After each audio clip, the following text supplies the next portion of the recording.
આજે ખોડિયાર જયંતિ છે અને બનાસકાંઠા જિલ્લાના ડીસા ખાતે આ શ્રી ખોડિયારમાના મંદિરે જ્યાં આસ્થાનું કેન્દ્ર છે તેવા ખોડિયારમાના મંદિરે ભક્તો પહોંચીને ધન્યતા અનુભવી રહ્યા છે। ખોડિયાર જયંતિના દિવસે અનેક ભક્તો માં ખોડિયારના દર્શનાર્થે પહોંચે છે। આજે મોટી સંખ્યામાં ભક્તોની કતારો જોવા મળી રહી છે।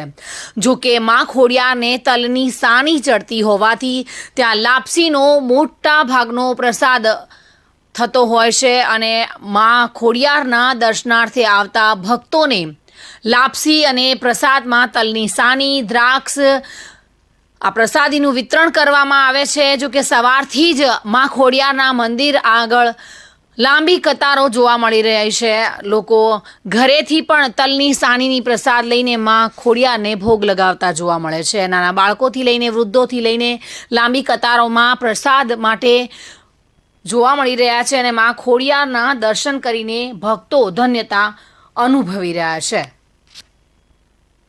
વિપુલ મંડોરા સાથે bureau report, today Gujarati news.